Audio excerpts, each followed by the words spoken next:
Good morning students. Next நாம் பார்க்க போறது image formation in spherical mirrors. அதாவது கோளக ஆடிகளில் தோன்றும் பிம்பங்கள். The image formed by spherical mirror can be found by ray construction called image tracing. அதாவது ஒரு spherical mirrors எது வேணா எடுத்துக்கலாம், concave mirror or convex mirror. So நாம இங்க எடுத்துக்கிறது concave mirrors குழியாடி. ஓகே, அதுல ரேஸ் வந்து படுது. ஓகேவா? சோ அது எதெல்லாம் படுது, அதாவது பட்டு ரிஃப்ளெக்ஷன் ஆகுது அப்படின்னு நம்ம ட்ரேசிங் பண்ண போறோம். இது ஒரு முக்கியமான கான்செப்ட், நல்லா பார்த்துக்கோங்க. 4 டயக்ராம் தான் இருக்கு. நாலும் என்னது? Same mirror, concave mirror. First பாருங்க, ஒரு கான்கேவ் மிரர் எடுத்துக்கிறோம், குழி ஆடி எடுத்துக்கிறோம். இது பேக் சைடில் என்ன பண்ணிருப்பாங்க? சில்வர் கோட் பண்ணிருப்பாங்க. Inside smooth surface. ஓகே, நம்ம முன்னாடி தெரியும், இதெல்லாம் பார்த்துருப்போம். என்னது? சீனா சென்டர் ஆஃப் கர்வேச்சர், வளைவு மையம். இது ஃபோக்கஸ், ஃபோக்கல் பாயிண்ட். இது பிரின்சிபல், இதெல்லாம் பிரின்சிபல் ஆக்சிஸ், இது போல். ரைட்டா? ஸோ இந்த பிரின்சிபல் ஆக்சிஸுக்கு பேரலா ஒரு ஆப்ஜெக்ட் இங்கே பிளேஸ் பண்றோம். அது என்ன ஆகுதுன்னா, இந்த மிரர்ல ஸ்ட்ரெயிட் லைன்ல இப்படி பேரலா பட்டு ஃபோக்கஸ்லயே ரிஃப்ளெக்ஷன் ஆகுதுன்னு நம்ம இமேஜின் பண்ணிப்போம். ஓகேவா? இமேஜின் பண்ணிப்போம். அந்த இந்த பிரின்சிபல் ஆக்சிஸுக்கு பேரலா ஒரு ரே வந்து பட்டு இன்சிடென்ட் ஆகி இந்த ஃபோக்கஸ்லயே ரிஃப்ளெக்ஷன் ஆகுது. ரைட்? அதாவது ஃபர்ஸ்ட் பாயிண்ட் பாருங்க, a ray, இது first diagram. a ray parallel to the principal axis after reflection will pass or appear to pass through the principal focus. அதாவது பிரின்சிபல் ஆக்சிஸுக்கு பேரலா ஒரு ரே வந்துட்டு பட்டு அது ரிஃப்ளெக்ஷன் ஆகிட்டு எதில் ரிஃப்ளெக்ஷன் ஆகுது? பிரின்சிபல் அந்த ஃபோக்கஸ்ல ரிஃப்ளெக்ஷன் ஆகுது. ஓகேவா?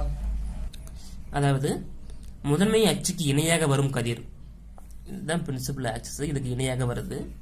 இணையாக வரும் கதிர் எதிரொலிப்புக்கு பின்பு ரிஃப்ளெக்ஷன் ஆகுது. இல்ல, எதில் ரிஃப்ளெக்ஷன் ஆகுது? முதன்மை குவியத்தின் வழியே வெளியேறும். எங்க? இந்த ஃபோக்கஸ் தான் முதன்மை குவியம். இது பட்டு முதன்மை குவியத்தில் வெளியே அது வெளியேறுது, அல்லது வெளியேறுவது போன்று தோன்றும். ஒரு இமேஜின். ஓகேவா?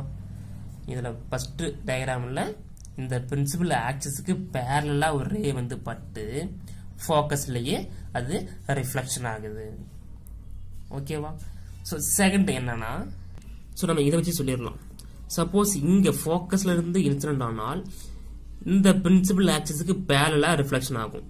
இந்த ஃபோக்கஸ்ல இருந்து இன்சிடென்ட் சப்போஸ் இங்க இருந்து இன்சிடென்ட் ஆனால், ஃபோக்கஸ்ல இன்சிடென்ட் ஆனால் இந்த பிரின்சிபல் ஆக்சிஸ்க்கு பேரலா இப்படி ரிஃப்ளெக்ஷன் ஆகும்.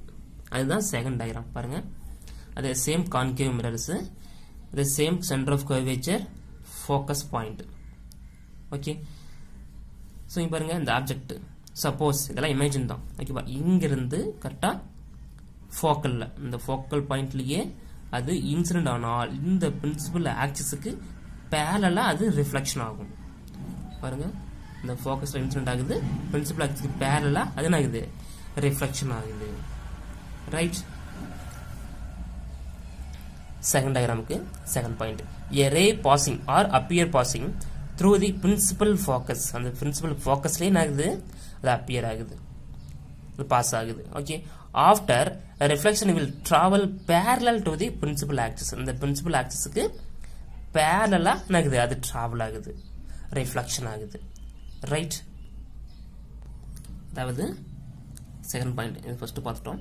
செகண்ட், முதன்மை குவியும் வழியே செல்லும் அல்லது செல்வது போன்று தோன்றும் கதிர். இமேஜின் தான். ஓகேவா? செல்வது போன்று தோன்றும் கதிர் எதிரொலிப்புக்கு பின்பு முதன்மை அச்சுக்கு இணையாக வெளியேறுது. பாருங்க, கரெக்டா ஃபோக்கஸ்ல குவியும் வழியே வந்து பட்டு ரிஃப்ளெக்ஷன் ஆகும்போது இந்த பிரின்சிபல் ஆக்சிஸ்க்கு பேரலா அது என்ன ஆகுது? ரிஃப்ளெக்ஷன் ஆகுது. ரைட்? அடுத்து தேர்ட் டயக்ராம், அது சேம் கான்கேவ் மிரர்ஸ். இதெல்லாம் principal axis, centre of curvature, focal point. இது பாயிண்ட் போல். சப்போஸ் இங்க இருக்கிற ஆப்ஜெக்ட் சென்டர் ஆஃப் கர்வேச்சர்ல அது என்ன ஆகுது? இன்சிடென்ட் ஆகுதுன்னு வச்சுக்கவே. சென்டர் ஆஃப் கர்வேச்சர்ல இன்சிடென்ட் ஆகுதுன்னு வச்சுக்கிட்டா, அது இன்சிடென்ட் ஆகிட்டு என்ன ஆகுன்னா அதே ஆங்கிள் ஆகினா 90 டிகிரியில் வருது, அதே ஆங்கிள் அது என்ன ஆகும், ரிஃப்ளெக்ஷன் ஆகுது. பாருங்க, இது இன்சிடென்ட் என்ன ஆகுது, இங்க அதே ஆங்கிள் அது ரிஃப்ளெக்ஷன் ஆகும். Okay. Third point, a ray passing through the center of curvature, அந்த வளைவு மையம், retrace its path after reflection as it is a normal incidence. Normal அதாவது perpendicular. ஓகே, இன்சிடென்ட் ஆனது அந்த சென்டர் ஆஃப் கர்வேச்சர்ல அதில் மிரர்ல பட்டு அதே ஆங்கிள் என்ன ஆகுது, ரிஃப்ளெக்ஷன் ஆகுது. ரைட். அதாவது வளைவு மையம் வழியாக செல்லும் கதிர், இங்கே இதுதான் வளைவு மையம், சென்டர் ஆஃப் கர்வேச்சர், இதன் வழியாக வரும் அந்த கதிர் ரே எதிரொலிப்புக்கு பின்பு வளைவு மையம் வழியாகவே என்ன ஆகுது, செங்குத்து படுகதிர் நிலையை போன்றே, அதாவது பெர்பெண்டிகுலர், அதே மாதிரி அது ரிஃப்ளெக்ஷன் ஆகுது. ஓகே, செங்குத்து படுகதிர் நிலையை போன்றே அது வெளியேறும். ரைட். ஃபோர்த் டயக்ராம், இதே same concave mirrors, principal axis, centre of curvature, focal point. இப்போ என்னன்னா இந்த ஆப்ஜெக்ட் சப்போஸ் இந்த போல்ல இந்த முனையில வந்துட்டு பட்டு இன்சிடென்ட் ஆனால், ஸோ எந்த ஆங்கிள் இன்சிடென்ட் ஆகுதோ அதே ஆங்கிள் என்ன ஆகும், அது ரிஃப்ளெக்ஷன் ஆகுது.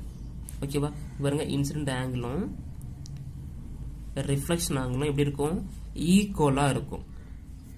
Okay. Fourth point, a ray falling on the pole will get reflected as per law of reflection, keeping principal axis as the normal. அதாவது இதுதான் பிரின்சிபல் ஆக்சிஸ். ஓகேவா, இதுதான் பிரின்சிபல் ஆக்சிஸ். ஸோ இங்கேருந்து ஒரு ரே வருது இல்லை, இன்சிடென்ட் ஆகுது, எந்த ஆங்கிளில் இன்சிடென்ட் ஆகுதோ அதே ஆங்கிளில் அது ரிஃப்ளெக்ஷன் ஆகும். ஓகேவா, ஸோ இதுக்கு நார்மல் எடுத்தோம்னா, இந்த இன்சிடென்ட் அண்ட் ரிஃப்ளெக்ஷன் ஆங்கிளுக்கு அந்த ரேவுக்கு நார்மல் எடுத்தோம்னா, அது பெர்பெண்டிகுலர் எடுத்தோம்னா எப்படி இருக்கும், அந்த நார்மல் தான் பிரின்சிபல் ஆக்சிஸ். ஓகேவா, அதாங்க சொல்லிருக்காங்க. அதாவது reflection keeping principal axis as the normal, நார்மல்னா பெர்பெண்டிகுலர், பிரின்சிபல் ஆக்சிஸ் தான் அதுக்கு நார்மல். எதுக்கு, இந்த இன்சிடென்ட்டுக்கும் ரிஃப்ளெக்ஷனுக்கும் உள்ள நார்மல் எது, பிரின்சிபல் ஆக்சிஸ் தான். இந்த இன்சிடென்ட் ரிஃப்ளெக்ஷன் நார்மல் எடுத்தோம்னா இந்த மாதிரி தான் வரும். அதாவது ஆடி முனையில் விழும் கதிர் முதன்மை அச்சை செங்குத்து கோடாக கொண்டு, இதுதான் இதுக்கு, இதுதான் இது இன்சிடென்ட், இது ரிஃப்ளெக்ஷன், இதுக்கு செங்குத்து கோடு பார்த்தீங்கன்னா இதுதான் முதன்மை அச்சு தான். ஓகே, முதன்மை அச்சை செங்குத்து கோடாக கொண்டு எதிரொலிப்பு விதியின் அடிப்படையில் வெளியேறும்.